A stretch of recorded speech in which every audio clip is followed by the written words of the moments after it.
할렐루야. 할렐루야. 오늘이 대림절 네 번째 주일을 맞이하고 있습니다. 대림절은 이 땅에 오신 예수님을 기다리는 절기가 대림절입니다. 그래서 우리 교회는 4개의 초를 이렇게 밝혀놓고 우리가 한 달 동안 지내왔습니다. 첫 번째 초를 밝힐 때는 기다림과 소망의 촛불을 밝혀놓고 우리가 한 주간을 보냈고요. 두 번째 초가 밝힐 때는 회개와 평화의 마음을 가지고 우리가 한 주간을 보냈고요. 지난 주간에는 우리가 사랑과 나눔의 그런 마음을 가지고 한 주간을 보냈고, 이번 마지막 주간은 만남과 화해의 시간을 가지면서 우리 한 주간을 또 보내게 되어 있습니다. 매년 연말이 되게 되면 우리가 관심 갖고 돌아볼 것이 있습니다. 특별히 그리스도인들은 두 가지를 돌아봐야 되는데, 첫 번째 뭐냐? 내가 1년 동안 살아온 모든 인생의 삶을 한번 돌아봐야 됩니다. 반면에 내가 신앙의 삶을 어떻게 살아왔는가를 한번 이렇게 돌아보는 것이 필요하다고 볼 수가 있습니다. 눈이 많이 내리게 되면, 걸어가면서 뒤를 보게 되면 그 발자국이 쫙 선명하게 걸어온 발자국이 새겨져 있습니다. 해변가를 가게 되면 모래 위에 발자국이 쫙 있는 것을 보게 됩니다. 아마 여러분들이 이 이야기를 전에 들은 기억이 있을 겁니다. 어느 날 어떤 분이 꿈을 꾸게 되었습니다. 그 꿈속에 보니까, 그림을 좀 한 번 더 띄워주시죠. 그 꿈에 보니까 발자국이 두 개의 발자국이 쭉 있는 거예요. 근데 보니까 두 발자국이 있었는데 하나는 자기의 발자국이에요. 또 한 발자국은 주님의 발자국이었습니다. 이렇게 두 사람이 쭉 살아갔는데 마지막 삶의 마지막 장면에서 보니까 발자국이 하나가 없어지고 하나 발자국밖에 없는 거예요. 그 당시에 자기가 굉장히 힘들고 어려울 때 그런 상황이었습니다. 그래서 그가 주님 앞에 물었습니다. 주님, 내가 이렇게 주님께서 나이가 늘 동행하겠다고 약속을 해 주었는데 내가 이 힘든 순간에 왜 저를 떠나셨습니까? 왜 저를 버리셨습니까? 도저히 이해가 되지 않습니다. 그러면서 주님 앞에 따지고 물었습니다.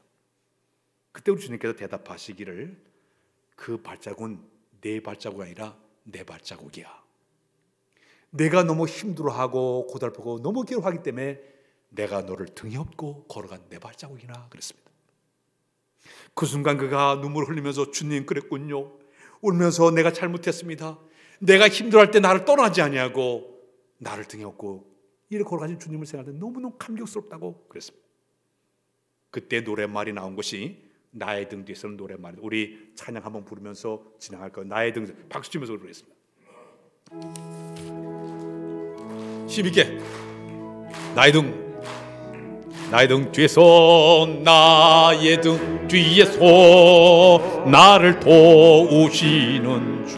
나의 인생 길에서, 나의 인생 길에서 지치고 곤나여 매일 저좀 안고 싶을 때 나를 밀어주시. 아멘. 일어나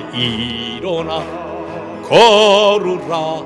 내가 새 힘을 주리니 일어나 너 걸으라. 내 너를 도 나의 등 뒤에서 나의 등 뒤에서 나를 도 평안의 길을 갈 때, 평안의 길을 갈 때 보이지 않나도 지치고 곤하여 넘어질 때면 다가와.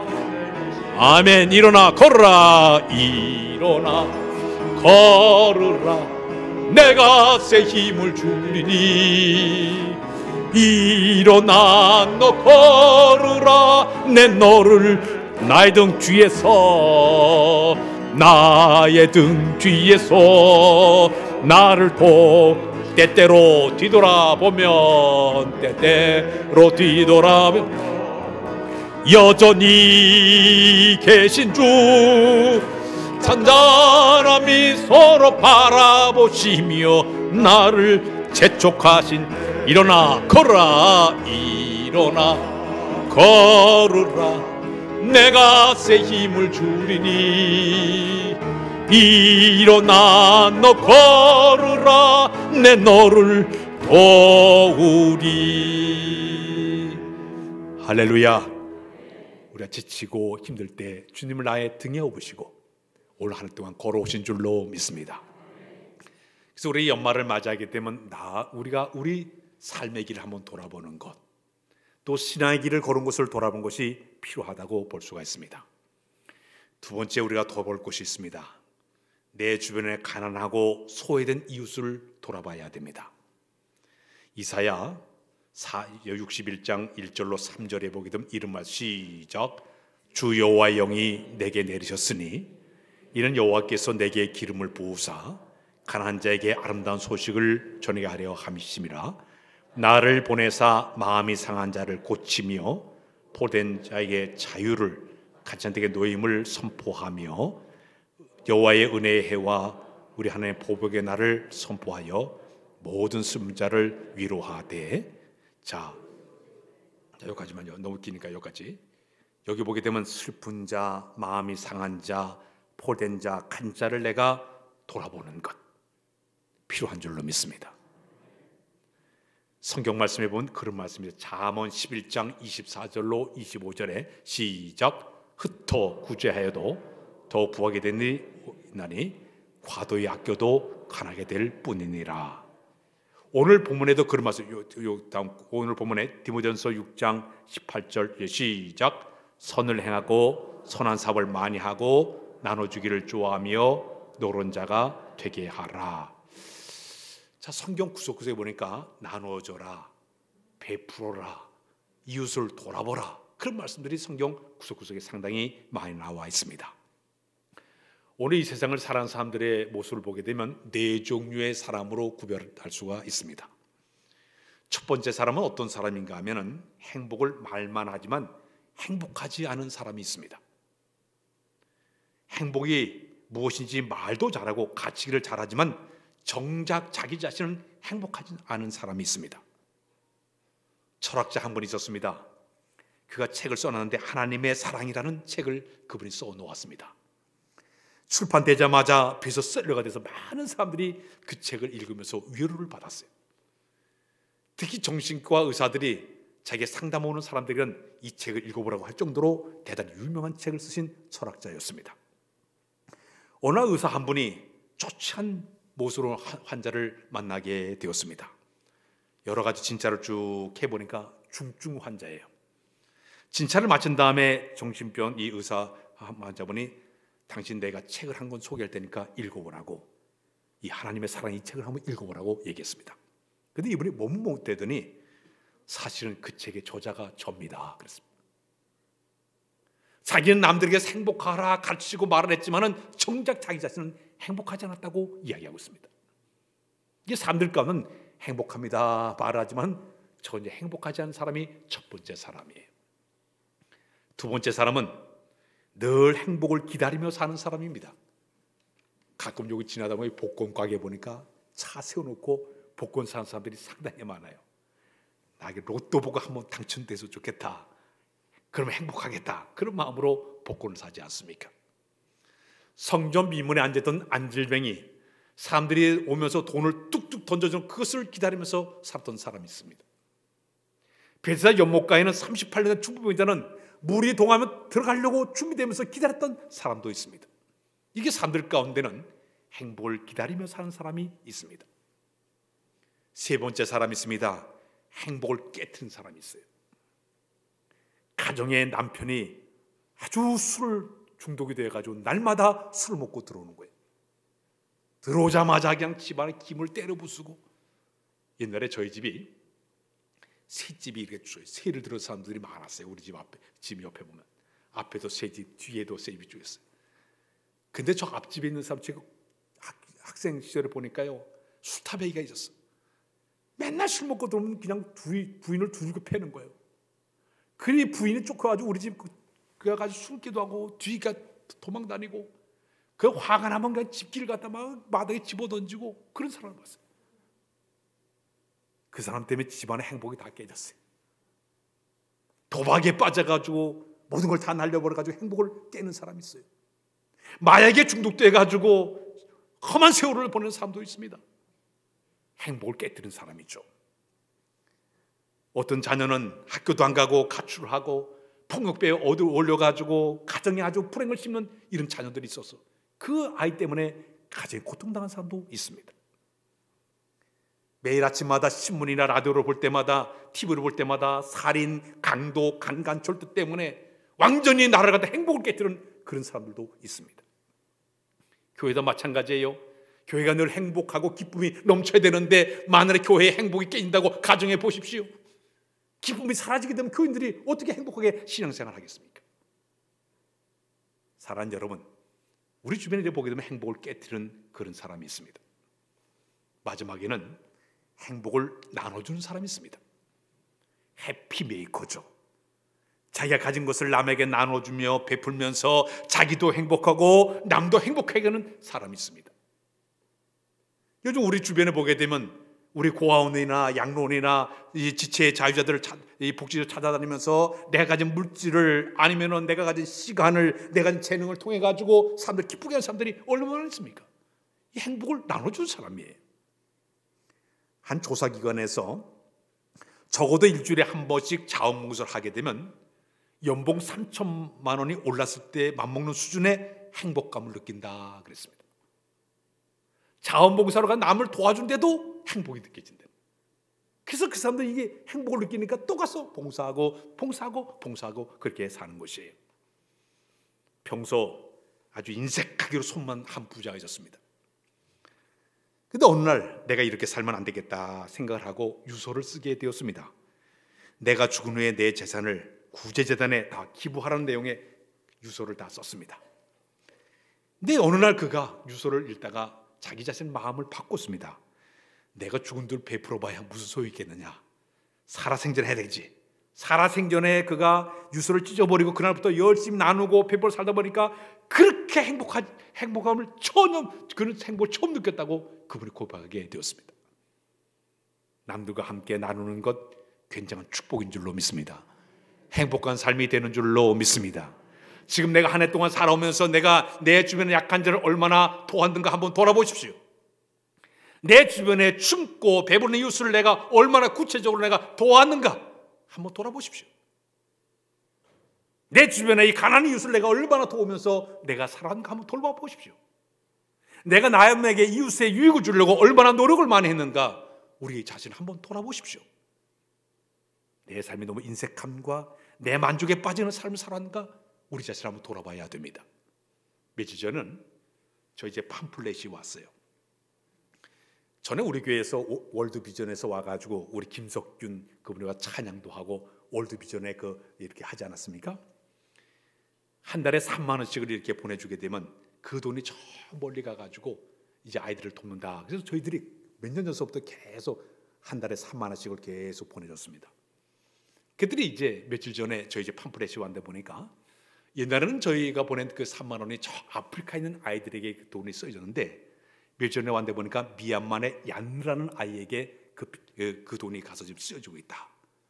우리나라에서 3만 원 돈이 별로 안 되는 돈 같은데 그 아이에게 그게 굉장히 큰 돈이래요. 그래서 그 아이 학비와 그 아이의 생활비를 대주고 있다는 그 안내 편지가 온 것을 봤습니다.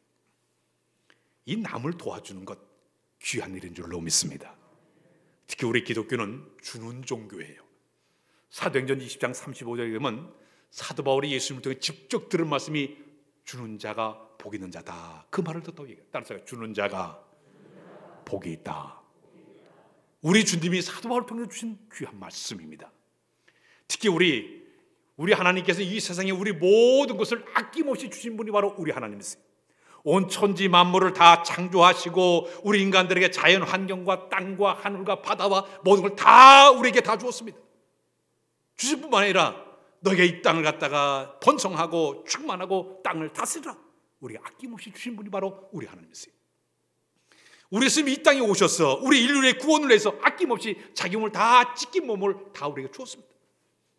모든 피를 다 쏟아부으면서 우리 인류를 구원하기 위해서 아낌없이 주신 분이 바로 우리 주님이세요. 성령님도 지금도 우리 안에 거하시면서 끊임없이 우리를 권고하고 위로하고 사랑하시고 용기를 붙잡고 끊임없이 우리에게 주는 역할을 하신 분이 바로 성령님이시죠. 성부, 성자, 성령님 우리에게 주는 삶의 모습을 우리에게 주신 분이 바로 그분이에요. 우리가 신앙생활 했으면 주님을 닮아가야 될 줄로 믿습니다. 성경을 보게 되면 여러 가지 주라는 말씀들이 성경 속에 많이 있는데 구약의 대표적인 글을 뽑아라면 이사야 58장 7절에 보게 되면 이런 말 시작. 또 줄인 자에게 내 양식을 나누어 주며 유리하는 빈민들의 집을 들이며 헐벗은 자를 보면 입히고 또 내 골육을 피하여 스스로 숨지 않은 것이 아니겠느냐. 잠언 19장 10절에 이런 말씀이 있으나 시작. 가난한 자를 불쌍히 여기는 것은 여호와께 구워드린 것이니 그의 선행을 그에게 갚아주리라. 잠언 28장 20절에 또 말씀이 있습니다. 시작. 가난한 자를 구제하는 자는 구비하지 아니하느니와 못 본 채 하는 자에게는 저주가 크리라. 신약에도 보게 되면요, 마태복음 6장 3절 4절에 보게 되면 시작. 너는 구제할 때 원손이 하는 것을 왼손이 모르게 하여 내 구제함을 은밀하게 하라. 은밀한 중에 보시는 너의 아버지께서 갚으시리라. 마태복음에 보게 되면요, 마태복음 5장 16절에 시작. 이같이 너희 빛이 사람 앞에 비치게 하여 그들 너희 착한 행실을 보고 하늘에 계신 너희 아버지께 영광을 돌리게 하리라.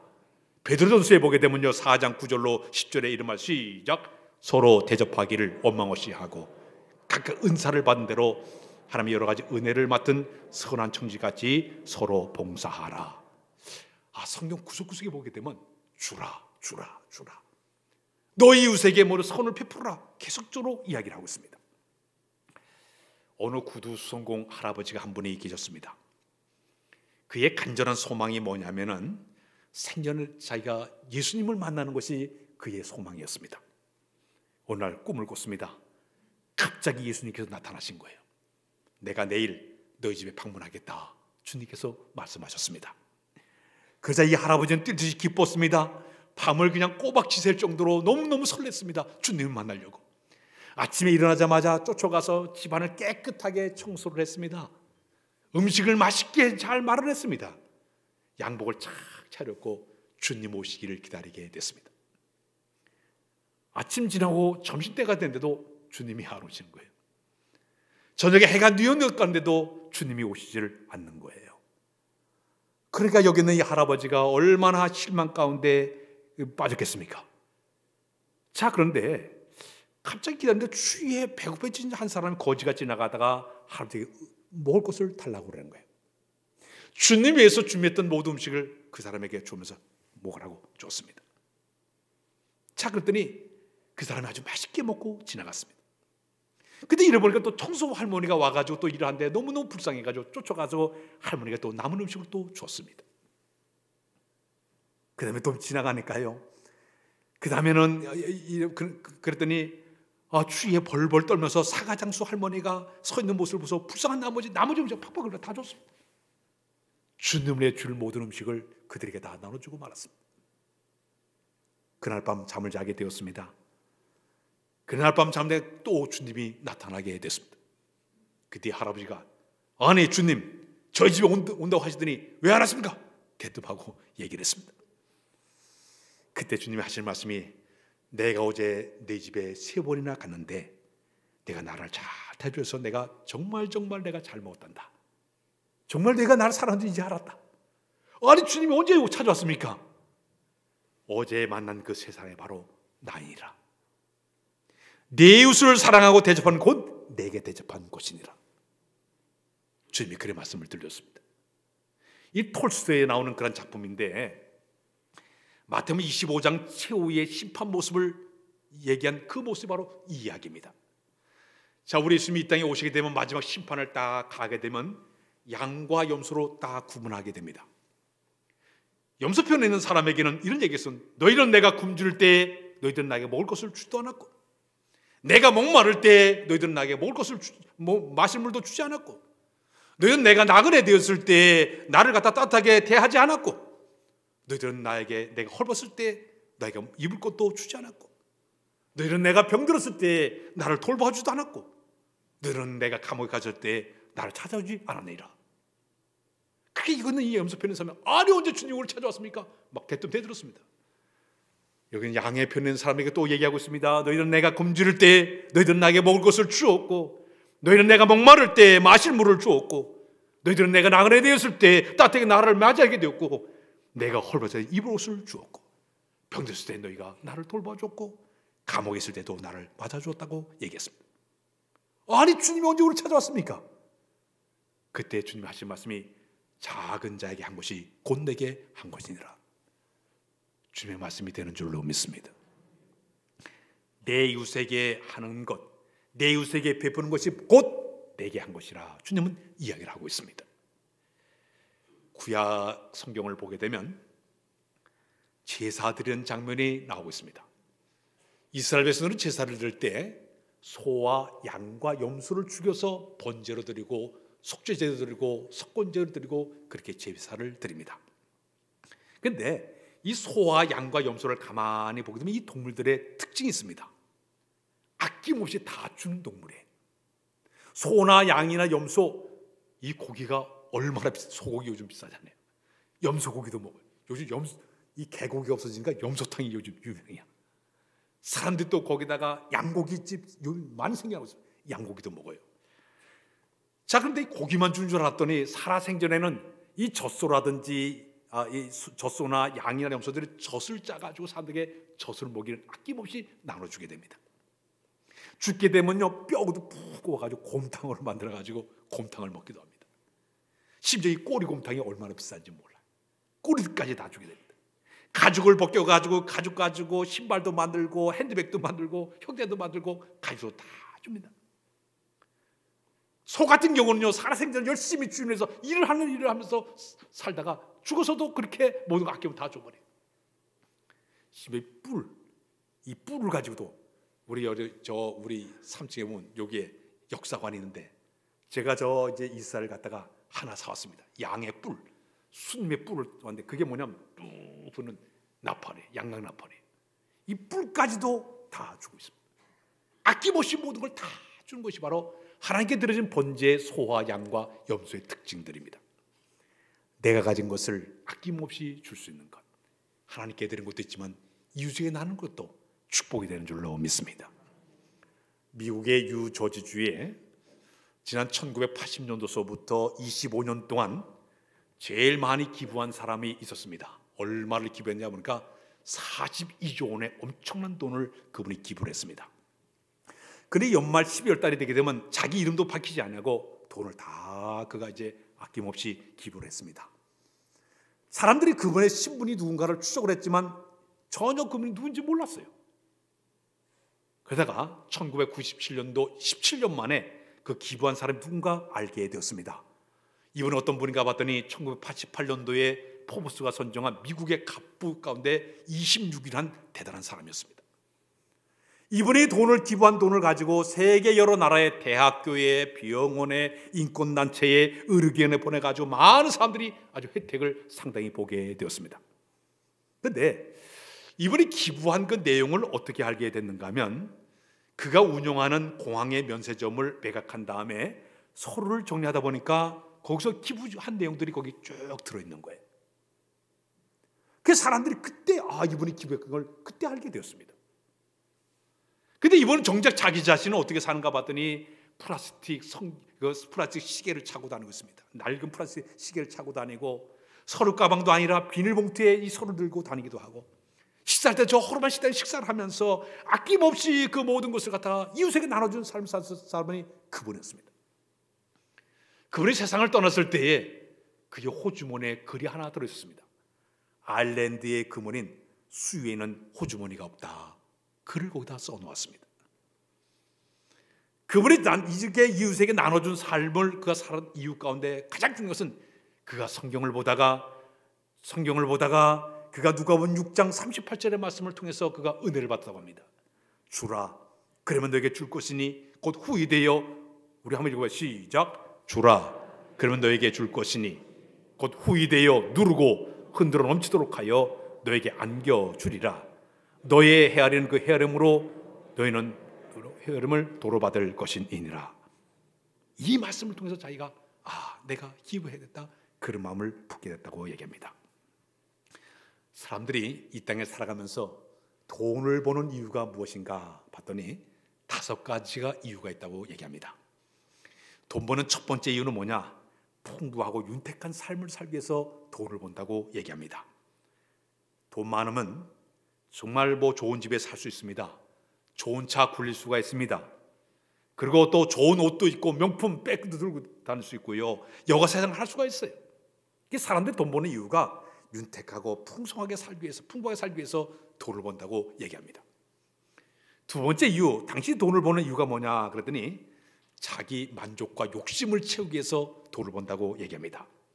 우리 인간들의 밑바닥 본성에는 더 많이 벌고 더 많이 쌓아두고 싶은 욕망을 다 가지고 있기 때문에 사람들이 돈을 번다고 이야기하고 있습니다. 세 번째는요, 당신이 왜 돈을 버냐 그랬더니 인정받기 위해서 돈을 번다는 거예요. 다른 사람들이 자기를 인정해 주기 때문에 돈을 번다고 얘기합니다. 제 친구 목사님이 여기 계신데 자기가 저기 시골 초등학교에 동창회를 갔다고 합니다. 동창회를 갔더니 자기 동창들이 쭉 있는데 자기 친구 가운데 하나가 초등학교밖에 안 나왔어요. 그러고서 뭐라니까 포크레인 기사가 돼가지고 돈을 엄청나게 버는 거예요. 돈을 벌어가지고 이 친구가 가지고 동창회 때 가면 돈을 탁 기부를 하니까 선생님들도 그냥 와서 굽실굽실, 자기는 박사학위까지 가지고 가서 보니까 기부를 하니까 사람들이 볼 때 자기는 왕따를 당하는 기분이 되는 거예요. 기부를 하니까 사람들이 그 포크레인 기사는 어깨에 힘을 딱 줘, 교장 선배가 악수를 딱 하고, 사람들이 돈 버는 이유 가운데 하나가 뭐냐면 자기가 인정받기 위해서 돈을 번다고 그렇게 얘기합니다.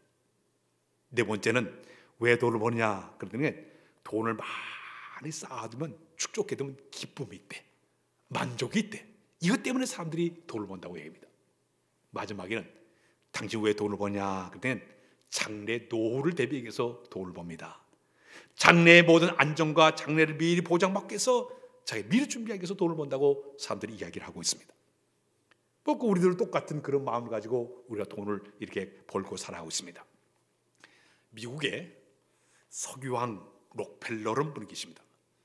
이 록펠러는 살면서 역사상 3가지의 기적을 만들어낸 사람이에요. 첫 번째 기적이 뭐냐면 역사상 가장 가난했던 사람이 가장 부자가 되는 기적을 일으킨 분이었습니다. 그는 어릴 적에 너무너무 집안이 가난해서 시간당 1달러나 4센트, 그러니까 4센트의 돈을 임금을 받고 저 남의 집에 감자밭에 일을 할 정도로 그렇게 가난했던 사람이 바로 이 록펠러였습니다. 그러나 그가 33살에 백만장자가 되게 되었고 43세에 미국의 최고의 부자가 되었고 53세에 세계 최고 부자가 됐다고 이야기했습니다. 가장 가난했던 사람이 최고 부자가 되는 기적을 만든 사람이 바로 이 록펠러예요. 두 번째, 이분은 역사상 가장 많은 돈을 기부한 사람으로 일컬어지고 있습니다. 7억 5천만 불, 어마어마한 돈을 갖다가 그분이 기부했습니다. 하루에 70만 원씩 4,000년 동안 매일매일 쓸 정도로 어마어마한 돈을 기부한 사람이 바로 이 록펠러입니다. 그는 살아생전에 12개의 종합대학을 자기 돈을 다 투자해서 종합대학을 세우고 교회만 4,926개의 교회를 세워가지고 하나님 앞에 드렸던 사람이 바로 이 록펠러였습니다. 마지막, 이분은 어떤 기적을 일으킨 사람이냐? 98세까지 장수하는 기적을 일으킨 분입니다. 그는 53세가 되었을 때 알로피시라는 이 병에 걸려서 죽을 병에 걸렸습니다. 의사가 당신은 1년밖에 살지를 못합니다. 사형도를 받았습니다. 음식을 소화를 못 시키는 거예요. 이 세계 최고 부자가 하루에 비스킷 하나고 물을 우유 한 잔 가지고 하루를 간신히 떼우면서 살던 사람이었습니다. 근데 이분이 건강을 회복해서 98세까지 살았던 그런 분이에요. 자, 그런데 이분이 살아가면서 사람들에게 아주 이 기부의 삶을 살게 된 결정적인 원인이 어디였냐가 봤더니, 한 번이 그분은 자서전을 보니까 한 번은 그가 병원에 55세 되던 해에 불치병을 치료하기 위해서 휠체어를 타고 병원을 방문하게 되었습니다. 지나가던 복도에 글이 써 있는데 보니까 성경 아까도 봤던 사도행전 20장 35절 주는 자가 복이 있다, 그런 말씀을 봤어요. 근데 그거 조금 가다 보니까 갑자기 저기 입원실 있는 데서 갑자기 막 시끄러운 소리가 들리는 거예요. 가만히 들어보니까 한 아이를 가진 그 엄마가 와서 이 아이를 입원시키려는데 돈이 없는 거예요. 돈이 없어가지고 막 울면서 이 아이 금방 죽어가니까 살려달라고 막 애걸복걸 하는 거예요. 그 안타까운 사정을 여기는 그 록펠러 보고 비서를 불러가지고 내 이름 바뀌지 말고 저 입원비를 가 대줘라. 그 돈을 대줬습니다. 그 소녀가 입원한 다음에 회복해가지고 돌아가는 그 장면을 바라볼 때 자기 마음속에 지금까지 내가 살면서 이런 행복을 처음 느꼈다고 그분이 고백하면서 그때서부터 그가 베풀기를 시작했습니다. 나눠주기를 시작했습니다. 그는 어느 날 잠이 안 와가지고 불면증 시달려 잠이 안 와가지고 성경을 뜩 폈는데 아까 봤던 누가복음 6장의 그 말씀이 주라 그럼 너에게 줄 것이니 곧 후이되어 흔들어 넘쳐 너에게 안겨줘 이 말씀을 딱 보는 순간 가슴이 뜨거워졌습니다. 그러면서 그가 나눠주기 시작하자마자 서서히 입맛이 돌고 건강이 회복하게 돼서 그가 98세까지 산 사람이 바로 이 록펠러라는 사람이었습니다. 그는요 하나님께서 그게 얼마나 많은 복을 줬는가 하면요 그는 11조 생활을 철저히 했던 분이었습니다.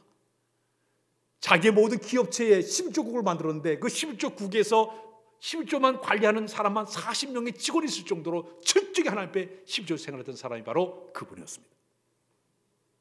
그가 교회에 오게 되면요 항상 예배 전 40분 전에 교회에 와서 제일 앞자리에 앉는데 기도를 충분히 하고 예배를 드는데 그 당시 그가 다니는 교회의 교인 수가 800명이었는데 매주일날 1600명이 모이는데 그 이유는 뭐냐? 구경으로 온 사람이 800명이었대.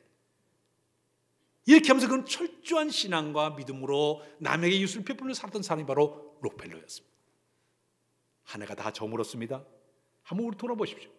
내 이웃을 위해서 내가 얼마나 손을 폈고 얼마나 도와줬는가 바라보면서 우리 한번 우리 이웃을 돌아보는 이런 기회가 꼭 되시길 주의 이름으로 부탁드립니다. 기도합니다. 하나님, 한 해가 완전히 저물었습니다. 우리가 살아오는 한 해의 생활을 돌아보면서 내 인생의 삶이 언제나 어떻게 살았는지를 돌아보도록 인도해 주시며 특별히 우리 이웃을 돌아볼 수 있는 이런 기회를 갖도록 도우셔서 베풀고 나눌 수 있는 그런 마음을 간직하도록 인도하여 주옵소서. 예수 그리스도의 이름으로 기도하옵나이다. 아멘.